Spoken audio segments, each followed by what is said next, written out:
Welcome to episode 72 of Broad Street Hustle. I'm your host, Tommy Nanny, bringing you another action packed show, week 2 of the NFL. We're going to talk about last week. We're going to talk birds. We're going to talk a little Phillies to start. Let's go around the horn. We got Jason Sayada. Hey, Tom, what's going on? Jason, how are you? We got Jimmy the Chalk. What's up, everybody? What up? And we got Christopher Michael Meeker. 72. That's a good year for me and Jason. Is that the Yeah. when you guys dawned the earth? Yeah, that's when we were Thanks, falling up thanks, from for, the rock. thanks that for was telling under- everybody how Yeah. old we are. Me. Well, you guys have alluded to many episodes how you're significantly older than me and Chalk, so we're fine with that. All right, episode 72, Broad Street Hustle. Let's kick it off. Remember, Broad Street Hustle is not just a podcast; it's your playbook for success.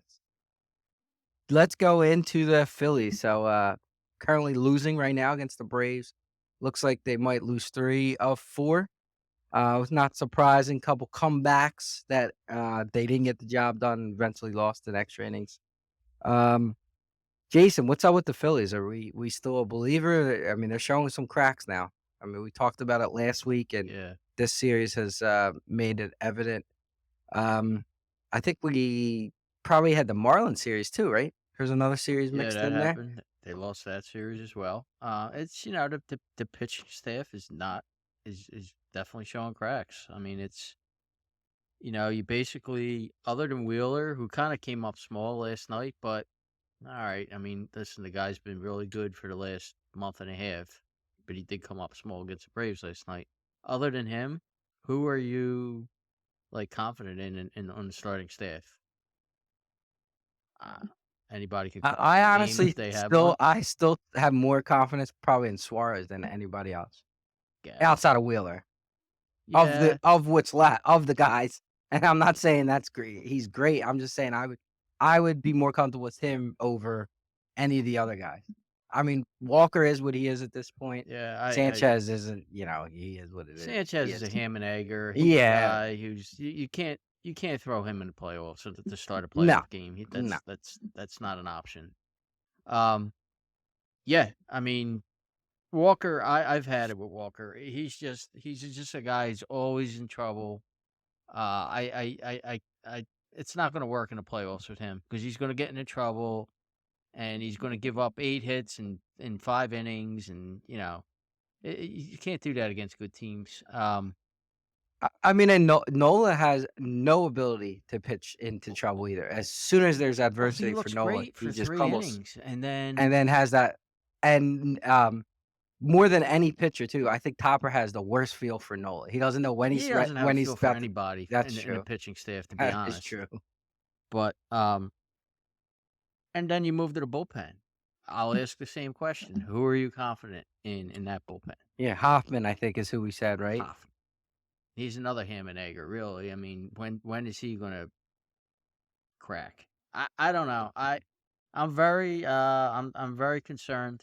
The hitting, you could kill JT, and he's not. I mean, he's in the toilet at the plate for sure.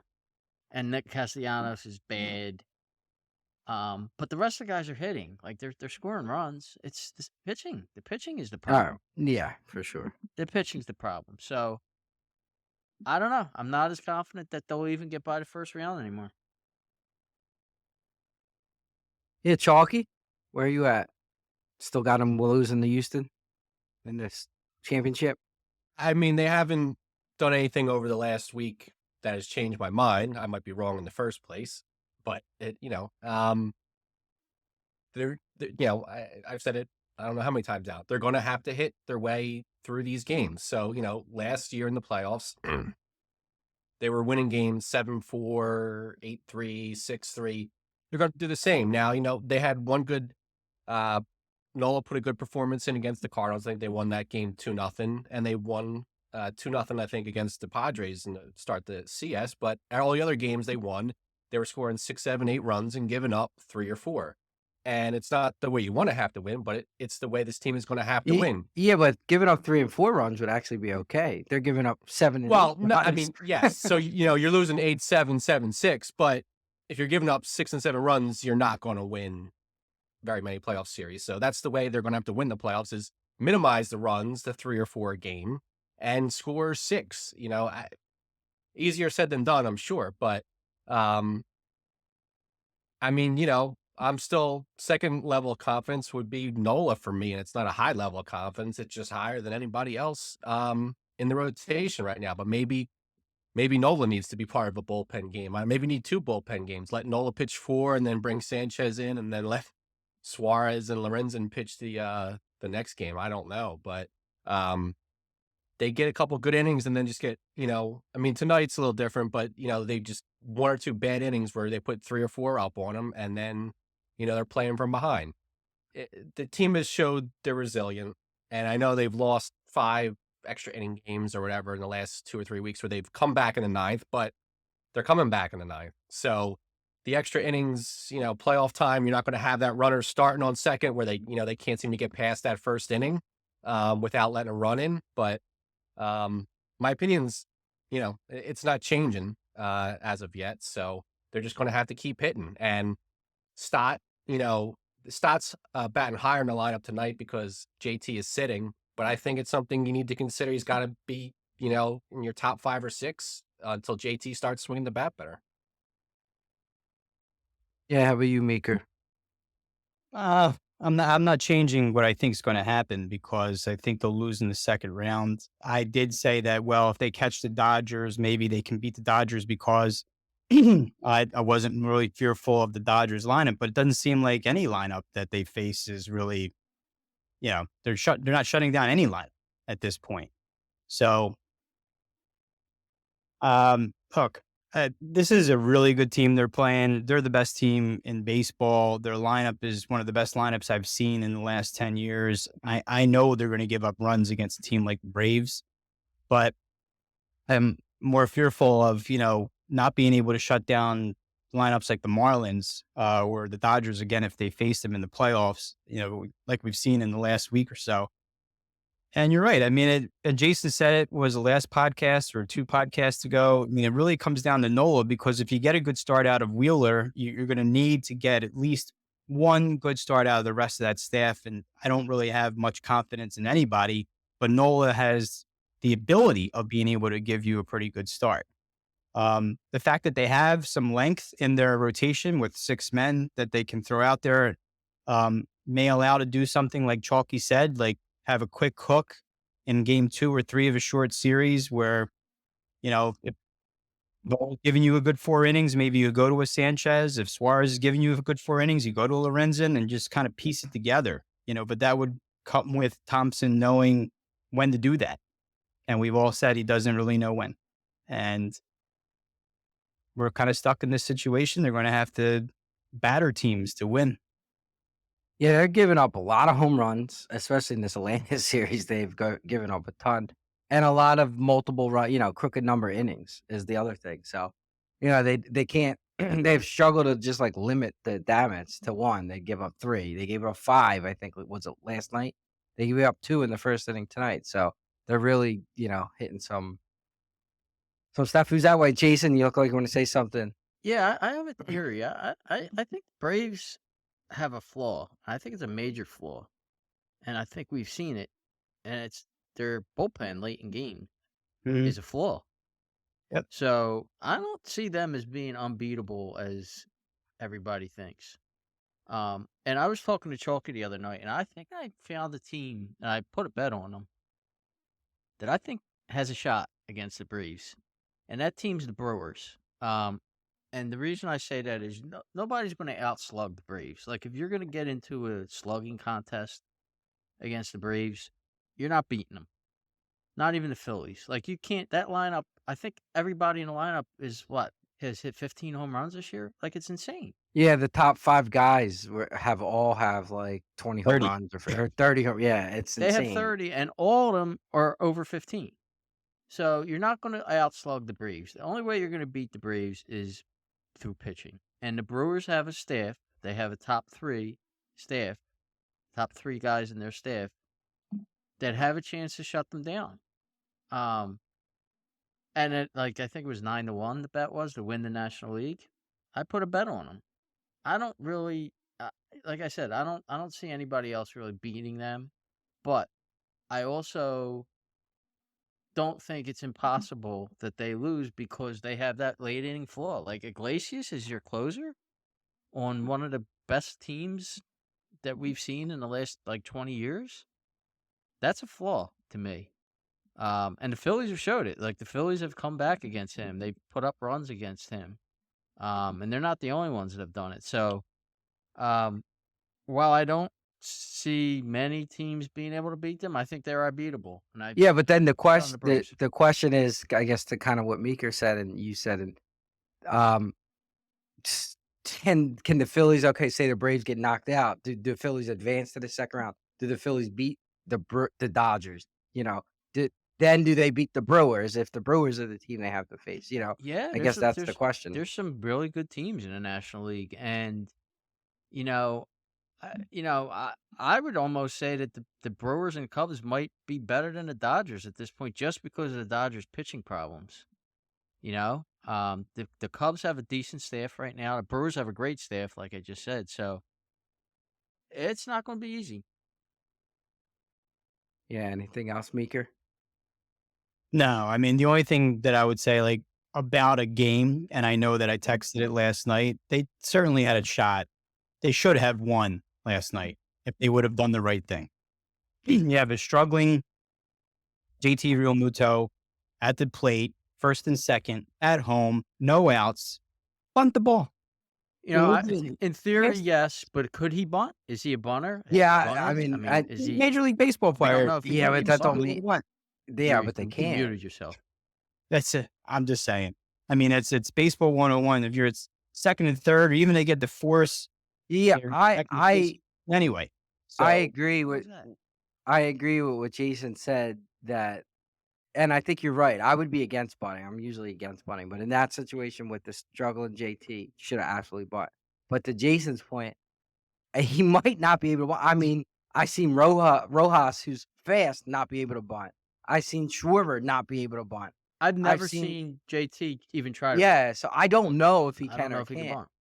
Well, the Then worst the thing that could have question happened is, is he could have butted into a double play, and then Castellanos just simply would have grounded out. I mean, you would have had the same result. So, like, I mean, based on what happened, it couldn't have been any yeah, worse. but you can't. Right. I mean, they're not thinking that.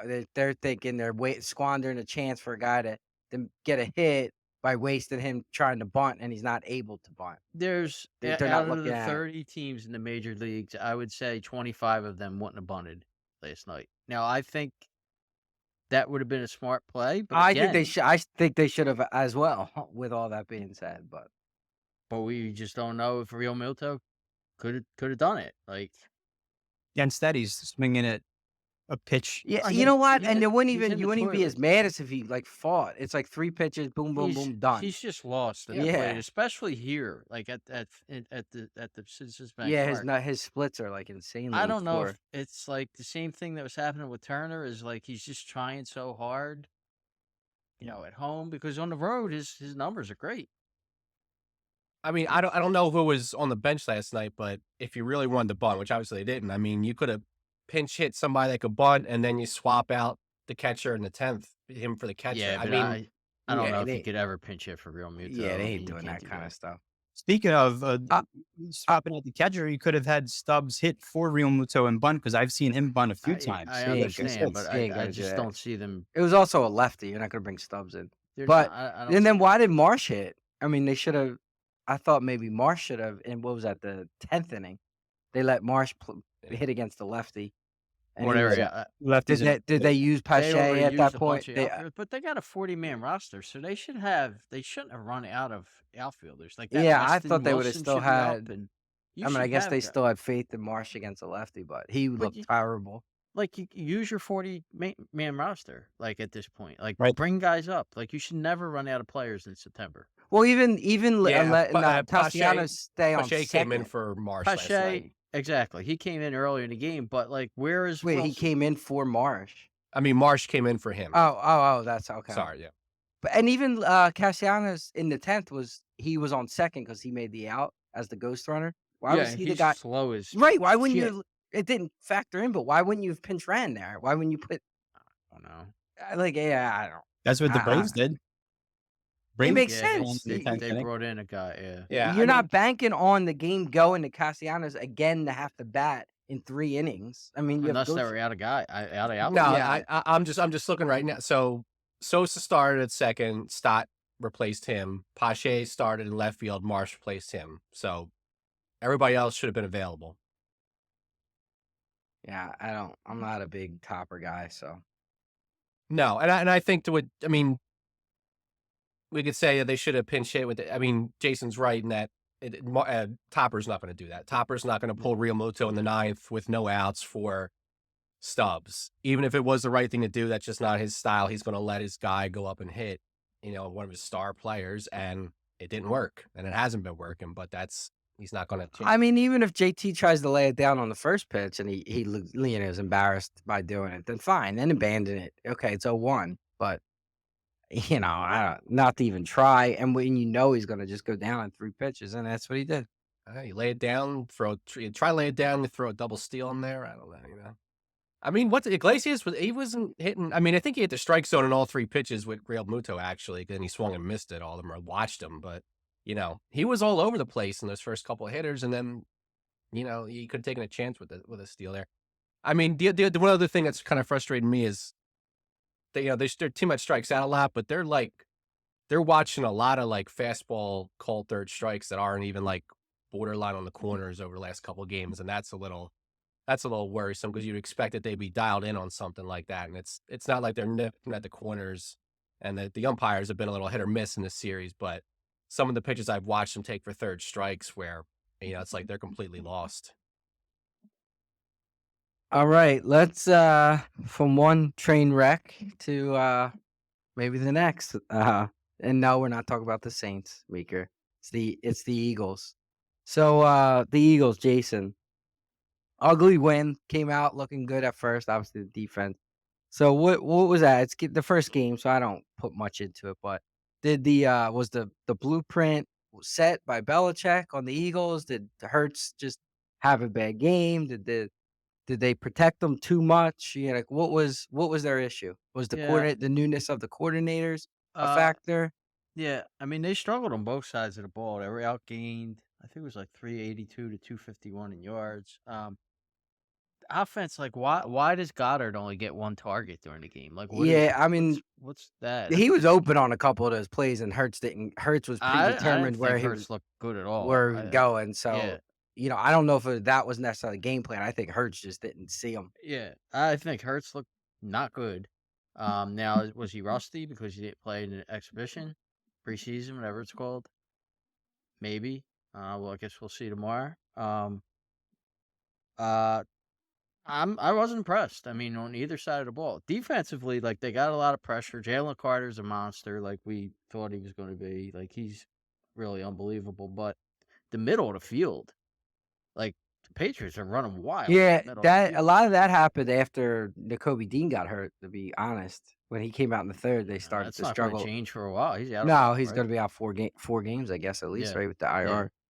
So I mean, that was a problem. Now they have injuries this week. Like Bradbury's not going to play tomorrow night. He's in concussion. And Blankenship, right? Blankenship's out. Or he's probably going to be out. Dean, Dean's obviously out. Gainwell. Yeah, Gamewell. He's a good player, but you bring in Swift and Yeah, I'm just naming. Boston Scott. I mean, that was the other thing with him. Like, why was Gainwell the feature back and Swift got one I was going carry? to say that last week that I expected him to get. I mean, they like Gamewell. Like I actually expected him to get more of the carries than Swift. Um, I'm not a big Swift guy. I never have been. I don't know. Well, Something they about said him. I'm not. his knock is like following his blocks up like in the Yeah. tackles and stuff. So I mean, that obviously why he wasn't the feature back in Detroit, but still he wasn't Yeah. to use Gainwell like he used. And then Penny to be a healthy scratch was Yeah, I like didn't made get no that. sense. I don't know what that was about, but yeah, I mean they have problems. Like again, the question is, was it rust for Hurts? Was it the new coordinator? Was it what was it? I don't know. I guess we'll see tomorrow night. Yeah, I mean, I'm one of those like to a guy like Bryce Young or whatever the other rookie quarterbacks, they throw a pick. It's his first NFL game, cut him a break, but Well, I mean, it was the coordinator's first NFL games calling plays on both sides of the football too. Yeah, to me, all that matters, and I said it, I think, on last week's podcast. I thought they looked terrible. I thought the coaching staff looked terrible. Sirianni looked terrible. I thought Hurts was terrible. I thought the offensive line did not do a very good job. I did think the defense line didn't get sacks, but had pretty consistent pressure. Um, and none of that matters because it's the first week. I truly believe the NFL, the first 4 or 5 weeks, you're learning your team. You're playing into shape because these guys aren't in football shape. The coordinators are learning how to make calls. They're playing. And if you can walk away from an NFL game in this first 5 weeks winning football, that's all that matters. Nothing else matters to me. I mean, what was Cincinnati's record last year? 0 They and started 2, 0 and 0 and 2, I think. 3, 1 and 3 at one point. I mean, the better teams are gonna find their groove, and they're gonna, rise to the top, and I still think the Eagles are that team. So none of that matters. The fact they got the win is all that I care about. That Now, that with that said, I mean, obviously, you would have liked them to come out and play better, but, that um sh that showed throughout the league all week. I mean, from Cincinnati to the Giants to whoever you want, you can go down the There list. was there All was these teams 2 are there was horrible. 2 teams that, I mean, if you just watch from start to finish, played a complete football game, and maybe it was the opponents or not, was Dallas and San Fran. They were the only 2 teams that Yeah, played a complete football game. with the preseason being shorter and, these coaches deciding not to play their players in the preseason, you're gonna get sloppy, ugly football for the first 2 or 3 weeks of the year until these teams get acclimated to the scheme, especially when you have 2 new coordinators too on top of it all. Yeah, and I think the better teams don't roll out their playbook. I mean, they're thinking end of the season, like, we need to have plays, we're showing certain looks this week, so in week 16, when we're in that same look, the team's gonna think we're doing A and we'll do B. You know what I mean? They're playing chess for later in the season. The better teams, like teams like Arizona, I don't know if they Well, I really mean, have a last game year the plan. Eagles started out on fire. I mean, they came out, they scored 38 against Detroit. I forget the second game. Minnesota, They then they Minnesota's beat Minnesota. Minnesota again. They Yeah, beat but bad. I mean, there was teams that didn't and teams that started well and finished well. I just think it's just I don't think the whole full playbook is unleashed at the beginning of the season, especially with new coordinators, who probably aren't familiar with the personnel as well. Sorry, Mika, I cut you off. Go ahead. No, no, no. I was just most of the points you guys touched on were what I noticed. I mean, the middle of the field was a big problem. Not being able to throw in the middle of the field was a big problem because Goddard got what, 1 target, maybe 2 targets the whole game. But I guess that was New England's game plan was to keep everything in front of them and not allow anything over the top. And Hurts didn't run the ball like when design runs well, but he did pick up a couple of big third downs when he didn't have anything, when he just ran for the first down. I think that was, a big key to the game. Of course, Slay's interception was probably the biggest play of the game. But And another key was Mac Jones stinks. So, well, Well, at one point in time, he was 10 for 10, and yeah, but yeah, I mean, like, that stinks. game's not even a Come on. game if Hunter Henry doesn't make an unbelievable one-handed catch He's yeah. terrible. when he had a wide open Henry, so he stinks. Yeah, I I mean, mean, Stinks. I'm not saying he doesn't stink. I'm saying Stinks. that, if you let a guy go 10 for 10 at any point in the game, I mean, the game just didn't play out the way I thought it would. I would have never thought that Mac Jones would have thrown the ball 50 plus times in a game, but that's the way it played out. I mean, and like you said, you win ugly, it's still a win. And these teams that look pretty bad in week 1, who we thought are pretty good teams, you're okay. Or are they good, or what's going on? Or are they just getting used to what their coordinators or this game plan? I don't know, but um, look, I mean, I think there's some positives out of the game. I think uh, like you said, the defensive front four played pretty well. They got some pressures. They didn't get a lot of sacks, but they did get one big one when it counted in the fourth quarter. And I don't know if the weather had anything to do with what they did offensively, but it didn't seem like Hurts was really able to execute the offense we're used to seeing, and maybe the rain had something to do with it. It did. I don't know if you felt it, but it didn't seem like Hurts was a little like I don't know what the word is, like, uninspired in that game?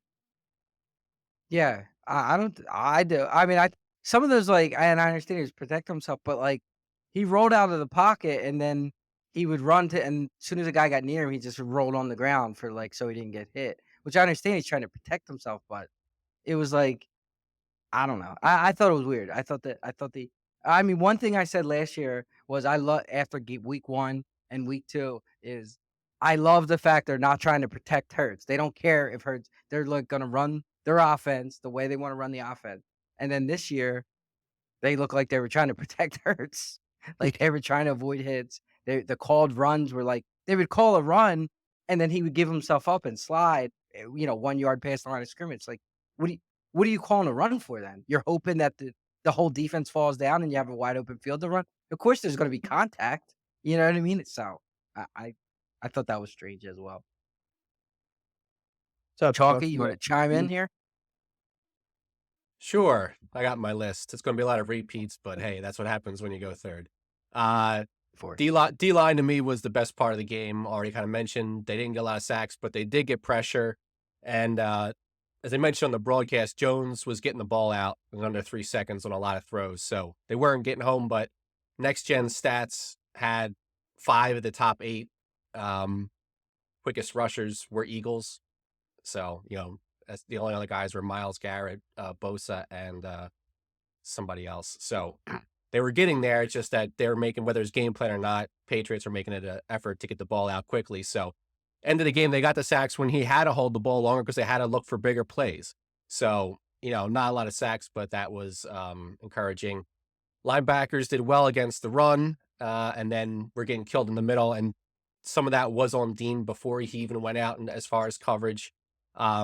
And the D-backs looked good for a lot, but then some of the safeties got beat on some pretty badly on some of those touchdowns, and now you got Blankenship out, so that's gonna hurt this week. O-line didn't have a lot of clean pockets for Hurts, and I think that affected some of his play. He didn't make a lot of the right reads, and he didn't read the blitzes very well. Um, that blitz at the end of the game where Gonzalez got the sack, if he sees Gonzalez coming, he's got Stoll on the flat who did the chip block. There's nobody within 10 yards of Stoll. If he looks over there and knows it's coming, he looks that way. That's a big play. And Hurts, I noticed the same thing you guys did about he's given himself up early, which whether intentional to not take as many hits or maybe he's not feeling that well. I don't know, but it was definitely a different style than we saw last year for most of the year. And the one time he did put his head down and try to go over towards the end of the game, he ball popped out, right? So that was, unlucky if that. But by the end of the game, they were taking some deeper shots. They connected on a couple. Brown had the play that got called back that I guess was not a catch, but it was very close. And, Hurts blamed the weather on some of that. So, it's week 1 and it's only 1 week. They can't play like that every week, but I'm not discouraged. And the Patriots, their defense is good and they have a good rush, and Belichick had a good scheme. Now, if they play like this week and next week, I'll be a lot more concerned. But sure, I would have liked to have seen them beat them like Dallas beat the Giants, but make me nervous for the season or anything like that. Yeah, so just before we continue, I got a stat with that Giants Dallas game. So no team has ever lost 40 to nothing or worse, lost a sack battle 7 to nothing or worse, lost a turnover battle 3 to nothing or worse, had a blocked field goal return for a touchdown, and then threw a pick six in one season. The Giants did that in one game against Dallas. I mean, that's a monumental disaster. You guys know I had mentioned it last week or whenever we did our season preview. I don't think the Giants are good. I Nah, don't think they're a good team. I don't think Jones they're came good. back to reality. Yeah, big time. Yeah, I just don't. I don't like them. I think they had an easy schedule last year, and a couple of things broke their way. Yeah, I I just am not a thought Giants that was a fan. funny stat. Yeah, one more thing with the Eagles too. Like, they were, and again, probably around the league. I didn't pay as much attention to the details of some of them, but they had some key penalties that killed drives. They would have been on the 25-yard line at 1st and 10. Instead, it was 1st and 20 that they had a bund up punt. They had the chop block that drew them back 15 yards when they were driving. Um, they had to blow timeouts with special team substitutions. Like, come on. So, I mean, it was definitely a lot of sloppiness for the Eagles and definitely not prepared. All right, what about do some predictions for the Vikings game. Jason, what's your I think we're down to about 6.5 now. Last time I checked the line, it opened at like 8, which I thought was way too high. Now I feel like 6.5 might be a little low. Jason, what's your thoughts with the Vikings? The Vikings did not look good in their first game as well. No, they're. I mean, to lose at home to Tampa Bay and Baker Mayfield is pretty bad. Cousins turned the ball over 3 times. Their center is now out for this game. They're just not a good team. It is a little concerning though that the line is dropping because I thought the public was on the Eagles. So I don't know if maybe injuries are causing the line to drop or whatever. But Yeah, I feel like the Bradbury injury could sway a but line. they should have known he was going to be out. I mean, Yeah, he's in I mean, what other concussion. injury? You knew Dean was out. I mean, Blankenship, no. Maybe having 2 guys out in the secondary. Yeah, it's kind of odd though that the line dropped like that. I still think they'll win, but now hearing that, I'm gonna say that they're not gonna cover. I'll say 27. I'll say like 26-20. How's that? All right. Eagles win. Chalky, what do you think?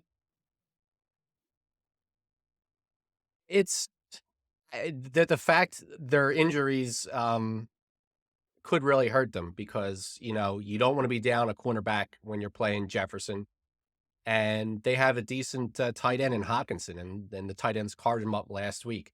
They're still the better team, and primetime Kirk Cousins is usually good for about 3 turnovers on average. Um, and you think, okay, Minnesota lost to a very bad team. The Eagles won, not as impressively, and they did the same thing last year. And then week 2, Minnesota comes in and they rolled over them. So seems like home opener, short week that favors the home team. It's setting up for the Eagles. I just have a bad feeling. I'm going 28-24 Minnesota, and I don't think Minnesota's a better team. I think they'll be a little desperate. I just, with the injuries, I have a bad feeling about this week. The old bad feeling angle. Meeker?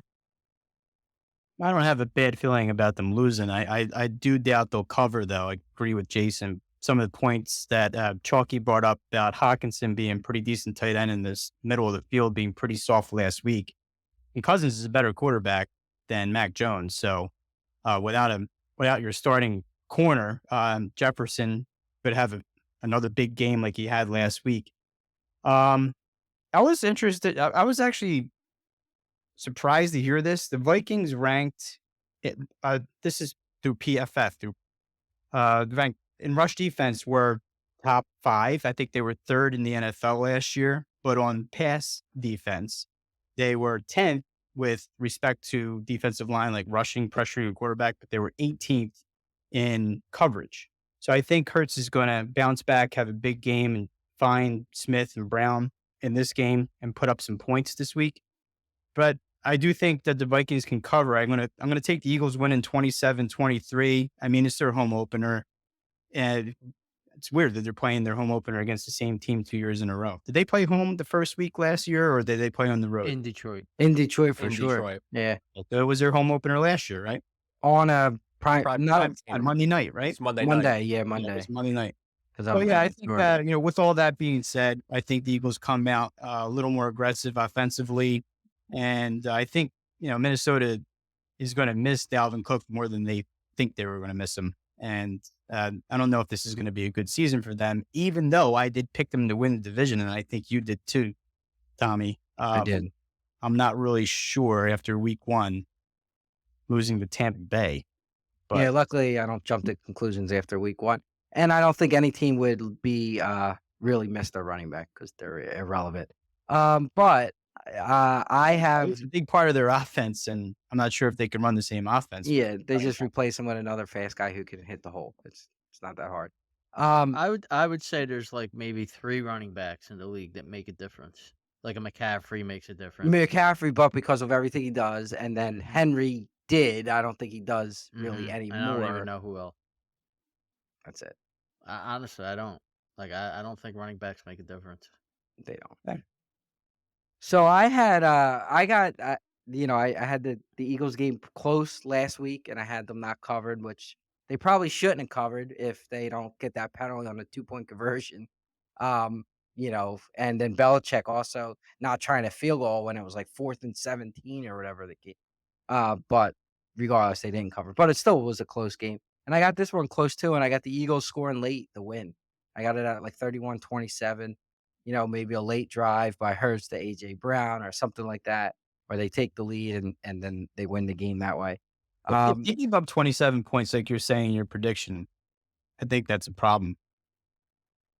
I mean, it's week 2. I don't put much stock in like the first month of the season, so I don't really think it's a problem.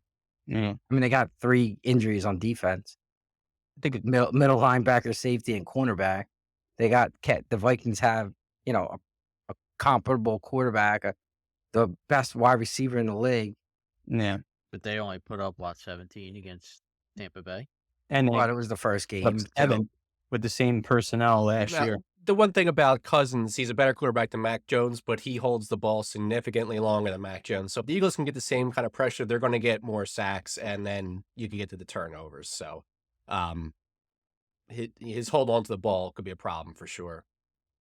Yeah, I mean, I still think offense is how you win in the NFL with your offense. I mean, that Eagles game wasn't close if the Eagles don't have five 3-and-out consecutive 3-and-outs, right? When they had a 13 or 16-point lead, whatever it was, and they had 5 consecutive 3-and-outs. I mean, that's where they put the game away. Nothing else matters. It's never Just the- happened in 3 years. Well, it's in the 3rd season now that Hurts has played with Sirianni. That's what I mean. So the So- offense, the offense was the reason that game was close, Yeah. not the defense. Arguably, it's Hurts' worst offensive performance, the offense's worst performance with Hurts under Sirianni. I mean, Didn't they just score like 3 points against the Giants or something like crazy like that? not under Sirianni now. Yeah, maybe. I thought they did. Yeah. So we'll see. We all got them. Let's go around the horn on the overall NFL. And I phrased the question and it'll kind of lead to some chatter. But Jason, what is the biggest overreaction? Because that's what we do. The Cincinnati Bengals stink. Who's the Cowboys are winning the Super Bowl, etc. Who's the biggest overreaction that actually might come? That is true. That might come true. That might come true. So Uh, I'll lead. I'll start and I'll be quick. Buffalo. I think Buffalo is not going to be a good football team this year. I said it on the pod last week. I said Allen's an overrated quarterback who had Dable to protect him, to keep him from his recklessness, which you saw with his 3 picks and how I mean, there was a play where he dove for the first down where he was like 7 yards short and he like did a leap as if it was like the end zone. And that ain't sustainable. So Buffalo. They're not going to be like a 2-win team, but not make the playoffs and be like that type of team all year. How about you, Jason? yeah, I mean, I'd have to say the 49ers. I mean, if everybody thought Pittsburgh's going to be good and their defense is great and, Purdy's going to have a problem against that defense, well, I told you guys before, I think they're winning the Super Bowl. So, if that's an overreaction, because they Yeah, their that ass, would really, be that right? I mean, overreaction. Yeah, I they agree. trounced them. Yeah. And they could be that good. How about you, Meeker? I think people are a little overreacting on the Chiefs losing. And I mean, I wouldn't be worried. I mean, like you said, it's week 1. All right, so they lost. They were missing probably beside Mahomes, their best offensive player. They're still a good team. And when they get him back and Jones, they're going to be there at the end. And I don't think that's panic time at all for Kansas City. I don't know if there is a huge overreaction with that, but there is an overreaction on the other side about Detroit. I'm not sure they're world beaters. So we'll see. I got to see them do that to another good team before I start anointing them one of the better teams in the NFC. And then Chalky. Yeah, I have 2, I guess, and they both come out of the same game. You mentioned Buffalo. I mean, there's no reason they needed to lose that game. And the reaction that the Jets season is over, I think, is absolutely 100% correct because they are not anywhere near a playoff team with Zach Wilson as the quarterback. Even though their defense is very good, they will not be a playoff team this year. So I think that is also correct. No, there's no way they keep. I mean, I know they said it, but they got to be looking for a quarterback now. Who are they going to Who? get? Who? That's the question. I mean, Bowles? no. I mean, I would look. Uh, I would have to look at backups around the league, and one Yeah. guy they could try and get is Sam Darnold. Mariota. I know San Mariota. Fran's not going to give up Darnold. Mariota. Mariota was a thought I Right. had too, but I don't. Is he really a step up from? The I one, mean, I guess. The one thing that I heard somebody mention today was Dallas gave up a 4th for Trey Lance. Now, do they swing them to the Jets for a 3rd round pick? You know what I mean? Yeah, the problem is with that is like you need a guy. I'm talking about this year, right? Like Yeah. they got a roster that could compete I mean, this year. Does Lance I'll give compete you a this name, year? and I don't even know where he is right now, but Mitch Trubisky, Yeah, that's not a terrible one. right? I mean, I heard that of name all too. the guys that are out there, Is he still in Pittsburgh? he might be.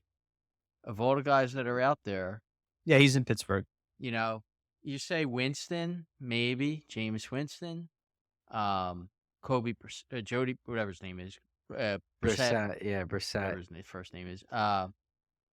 That's I mean, the guy of the free agents, I think Wentz has your best chance, but he's a mess. I think they'll make a trade before they would go to Wentz. Well, yeah, Yeah, but I feel think like they ride Wilson out and see if he can do anything. I mean, he can't. You know, he can't. Yeah, he's He's Teams staying. aren't so anxious to trade their backup quarterback. You see the reason why the Jets need one. Well, I mean, having one Mariota is really huge. it depends though. I mean, if like they come at you with a 2 for Mariota or something, you're gonna trade him. yeah. I mean, You know, is if he they that come much with a better than- 7, you're not gonna trade him. You know, that it's something along those lines. I mean, is Mariota that much better than their 3rd string quarterback? You'd have to look at Philly- teams the that have 3 Thanks to the deep. Eagles. Someone that steps up to the backup role has played in the league and has probably been with the team for a couple years, and that's good. That's a good call on Trubisky because he's kind of that guy because they have Mason Rudolph in Pittsburgh that can step into that Yeah. role.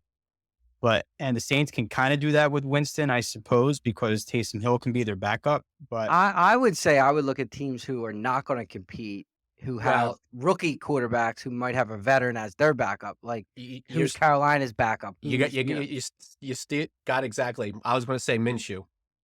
yeah, right. He's yeah, backing up in Indy. They're going to start Right. Richardson. exactly. He's not a playoff quarterback, but he's maybe better than what you have. You can take a That's shot. where I would look as well. That's just a tough pill to swallow. Though 4 plays in That's- and it's horrible. Season's over. And it kills like all our Jets predict everybody. We had the Jets. I think Yeah, the whole that's- panel might have had the Yeah, Jets. win I it. was bummed. I really was. I still am bummed. Like I kind of like Rodgers. I know, I like him for the reasons that people don't like him. That makes me like him more. But, and I don't think he's what he was. But I was really looking forward to see what he could do with that team. That team is talented. They They're got very a lot of talented. talent on that team. The one thing they don't have though is an offensive line. That's why he got hurt. I mean, that line was a disaster.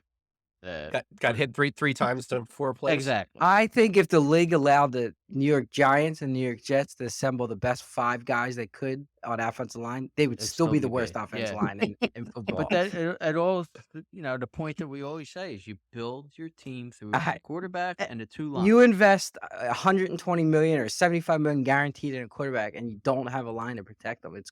It's like the Andrew Luck thing. You knew Luck was your future, and you didn't build that offensive line for years and years. Yeah. It makes no sense. It doesn't. That's just not how you win. You just don't win. Anything else before we get to our picks from week 1? I mean, we touched a lot about teams that didn't look so hot. Cincinnati, we mentioned putting up 3 points. That was another. I think the weather was pretty poor in that game as well. But that game was over before it started. I don't know how I missed that, but Vegas setting that line at 1. Cleveland was like what, +1 or -1? That game. As soon as I saw it, I said, that Cincinnati has no shot to win this game. Obviously. Anything else you guys could think of before we move? Jason, Maker, Chalky. just a general comment to make. We don't really talk about in-game betting all that much, and it's hard to do, especially play by play. But um, with the Eagles playing at 4, YouTube has the Sunday ticket now, so they were giving away free week trial, and I signed up just to get the free week and watch the early games. And as much as a delay it's been in the past, it's even worse now if you're on Comcast. Comcast is about a play behind Sunday Ticket, which is about a play behind the live. So I thought the Sunday Ticket actually held up pretty well. But if you're trying to do any kind of live betting, there's no way to do it other than at a commercial break. And if you're on Comcast, you're already way behind on the commercial break compared to like YouTube. And as a streaming service, those are usually even 15 to 20 seconds behind the regular TV, but they were ahead of Comcast on every NFL game this week. Yeah, good point. Yeah, and I always say with live betting, look just like at halftime. Look at third down conversions. Look at turnovers. Look at time. There's the stats that you want to. And at the end of the game, teams that obviously win the turnover battle have better third win. Like the Eagles. The Eagles had a pick six early in the game. Teams that have a pick six in a game are like win 70 something percent of the time of that game. So if you just play the statistics and take the Eagles when that game got close, and I don't know what the line, what the end game got to, but and at the end of the day, that was the difference in the game, right? They won by 5. They had a pick six, and that's technically why. So just a little tip on the in-game betting. All right, let's move to some stats and then our picks, and then we'll give our picks. Our pick from last week, and we'll give our picks this week. So, Jason, I turn it over to you.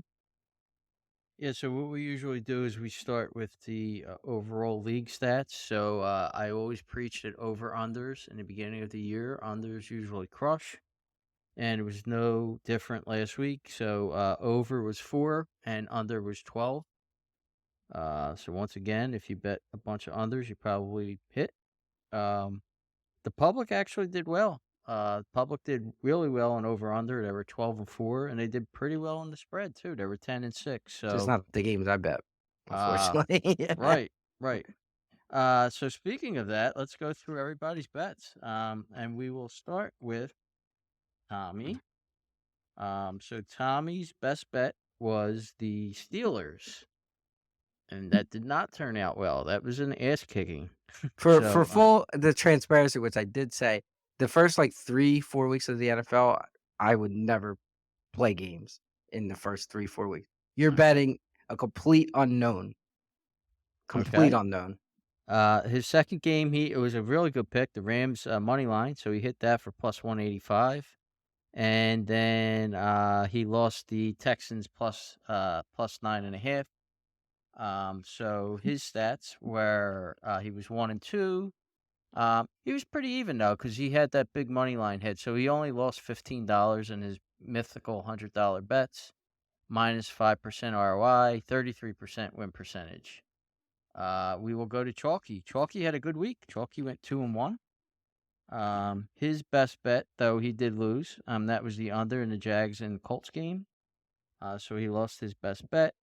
But he won our first head-to-head of the year. So he had the 49ers money line. So he hit that one. So he's 1-0 in head-to-head so far this year. Yeah, but that'll hurt his ROI because he had to lay a lot. He Right. laid 130. Yep, yep. But then he also hit the Jets money line. So he he bet that money line. He didn't take the points, so that was plus 114. So Yeah. Chalky started well. He's 2-1, profit of $91, 30% ROI, and 67% win percentage. And then we get to our boy Meeker, who started 0-2, and we were all wringing our hands, wondering if he was going to start off on the 0-3 track again this year. He got that poor man hurt on Monday night. Got right? that poor guy hurt. That poor What? Hall of Famer blew his Achilles. But his best bet was the Saints, and they did not cover the game, so that was a loss. Then he had the Broncos minus 3.5. That was another loss, but he did win the Jets game. So Meeker did salvage a game. He was 1-2. Minus $107, minus 36% ROI, I believe, if I could read my chicken scratch, and 33% win percentage. And then we'll go to me. I started out 3-0, so I had a good start. My wins were find them. My best bet was, gee, The on Jets. here was the Jets. So I did win that game. But I did take the points. I didn't do money line, so it was only minus 108. And then I had the Panthers Falcons under, so I hit that for minus 110. And then I had the Titans and Saints under, hit that as well. So 3-0, $273 profit, 91% ROI, 100% win percentage. The podcast overall was 7-5, profit of $242, 20.2% win percentage, and 58%, 20.2% ROI and 58% win percentage. Okay.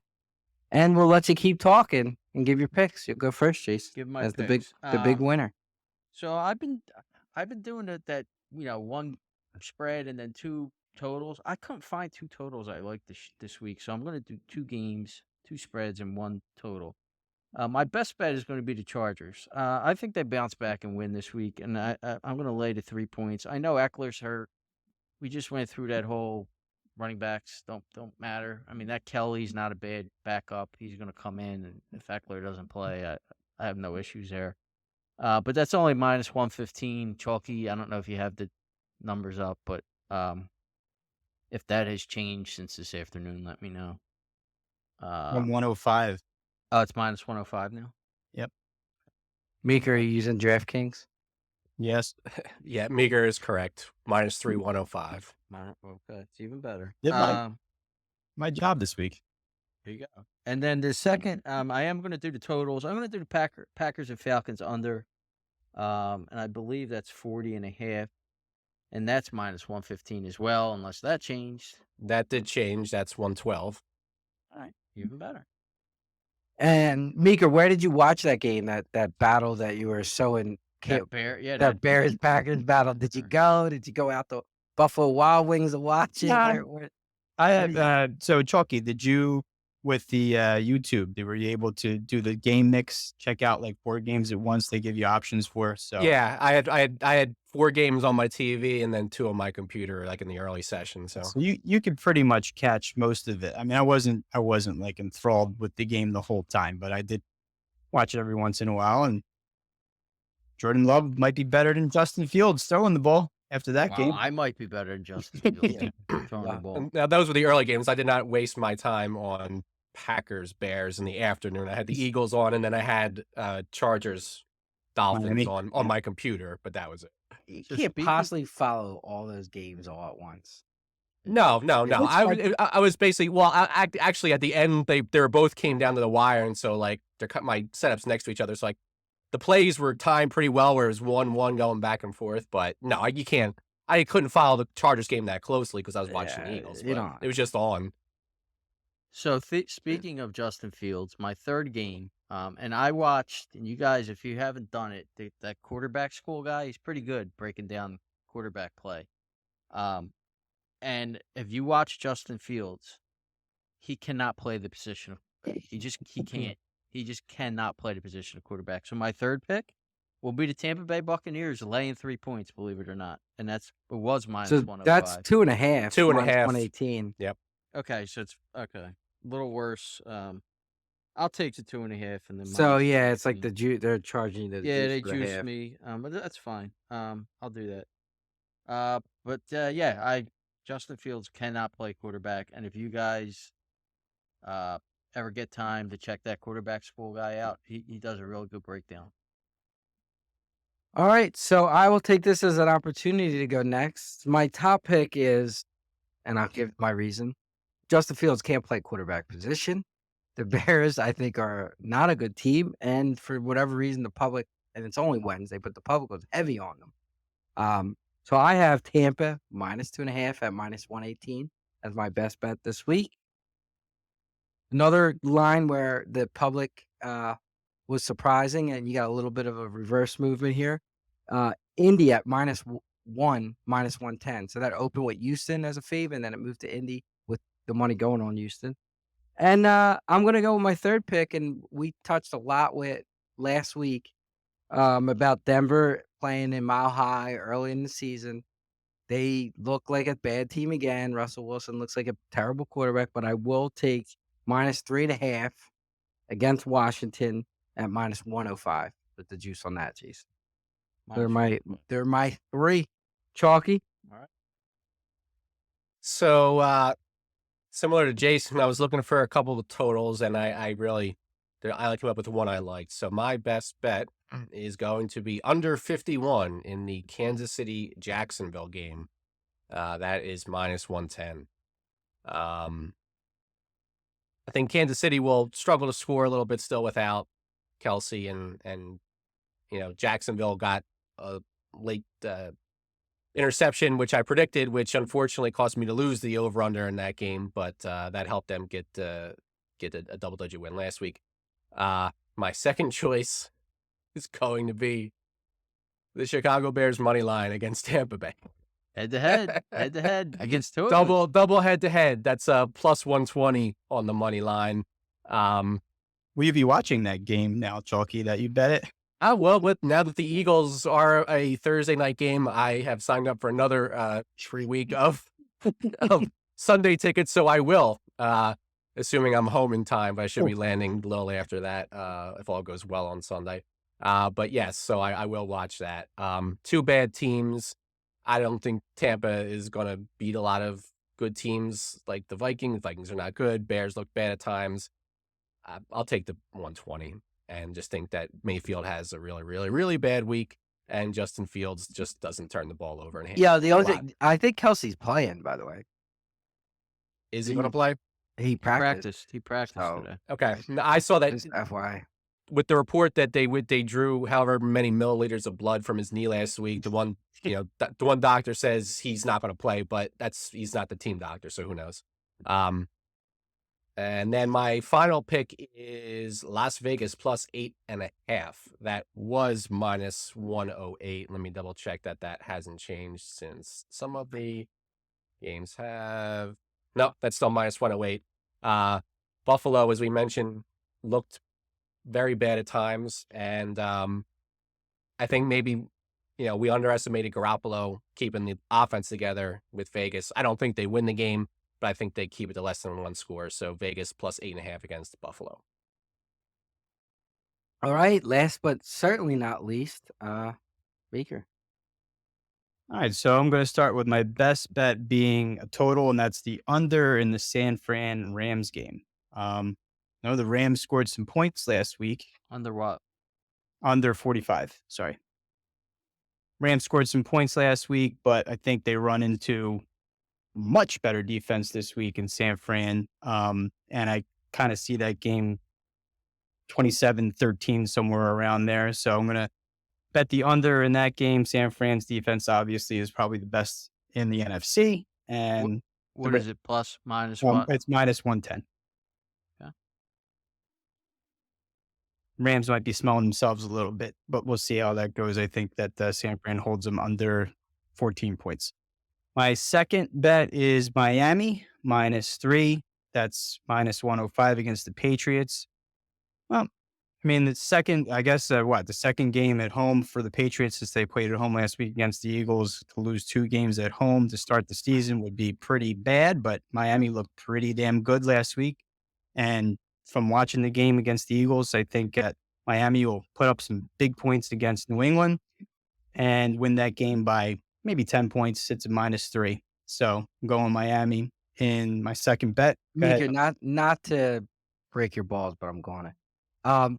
That was the most Joe Public reasoning for I watched Miami look good last week, and that has Public written all over it, that Miami game. Well, I mean, I watched both games, so I'd say the public. I mean, it might have changed because I did this. It's not that far on Miami's side. Really? It was only 52%. What was the minus what? How much? Minus 105. 105. Okay. Yeah. Right now, spread 52% on the Patriots of the bets, and the money is. And now, who are you using? Is that Vegas Insider? Yeah, 51% on the Dolphins. So it's pretty close. I've learned that some of these sites too, like you can find a site early in the tells week. you that'll have the public, like, you look at the spread, they had the opposite of, like, what Vegas Insider had last week, so I use Okay. Vegas Insider as well, but I always find that I mean, more. I think you mentioned it last week when we did this Thursday last week as opposed to Wednesday. It's still very early, and Yeah, it's Wednesday. I saw some pretty big swings just within the day today Yeah, on it's here. Wed So yeah. who knows how it ends up. Hey, Chalky, I couldn't find the money percentage. Maybe I'm using the wrong page on No, you Vegas. gotta change it, yeah. Yeah, it's a different tab now. Yeah, it's a different tab now. Send me No, it's Vegas Insider, but you gotta, You like, got to go to Yeah. matchups and matchups and then pick the other It's at the yeah. top of the screen. I'll show you after we're done. Okay. Stupid stuff. So anyway, Miami -3, -105, and I'm also going to take the Chargers -3 against Tennessee -105. I can't see the Chargers going 0-2. Jason, we Tennessee's not can you're on remember, you're on video, Jason. I know. And they're not a very good team. Obviously, I saw them play last week. I think the Saints should have beat them a little worse. I mean, Tannehill threw 3 interceptions in the game. Chargers are going to score some points in this game, and they're probably going to win by 10 as well. So I'm going to take the Chargers -3 on the road at Tennessee. Okay. And, I know we talked about it last week, and we didn't really have does anybody have props? Anybody? It's tough when it's this Early. in the week. Well, Yeah. in the week. Well, I mean, I have a bunch of guys for touchdown props, but no dollars. Like, there's no spread. There's nothing out there. Yeah, you right can't now. even put it up. I got you. Yeah. I'll just ring them off. I mean, it's going to be like 10 guys, but I'm going to bet a bunch of these. Jake Ferguson for Dallas. Seems like um, Dak likes him. Dak always uses his tight ends. Yeah, He does. so, yeah. Yeah. Debo, I think Debo gets in the end zone this week. He didn't last week. Ayuk got in twice. My boy St. Brown, he scored last week. I'm big on that guy this year, man. I think he's going to get in again. Richardson, think about the way that Steichen used Hurts. I think he's going to run Richardson near the goal line a lot. Yeah, I Big like guy. I think AJ Brown gets in this week. I think Hurts wants to get him in. I think Goddard might get in too. Yeah, they tend to overuse the guy when the fans are up in arms, and the next Mhm. week. I mean, it's like what was it? The Eagles were dead last in passes to their running backs in the first play. They threw a pass to the running back last. Right, Yeah. right. So we have touchdown lines in the Eagles game because it's the Thursday night game. Yeah, I know Brown was minus. I saw. Brown is now even money, Okay, and Goddard is plus 215. I like that. And then I like both Bengals wide receivers to score this week. After last week, I think Higgins and Chase get in, so I'll probably do some kind of parlay with them. All right, Chalky. Anything on your end? Yeah, Hawkinson to score a touchdown. That's plus 245. And then I'm trying to find real quickly the receptions on Goddard because I think they'll try to feed him over 4.5. It's even money plus 100, but we'll say Goddard gets 5 catches. And I would say, like, without Gainwell, I think Swift catching is going to have more action, and I think you'll see a lot of catches from Swift. So something around those lines might be okay to use. All right. Well, that was episode How about 72. Meeker? Yeah, he said it was too early. Okay, Yeah. got you. Episode 72 of Broad Street Hustle. We'll catch you next week. Remember, it's not just a podcast. It's a playbook for success. Thank you.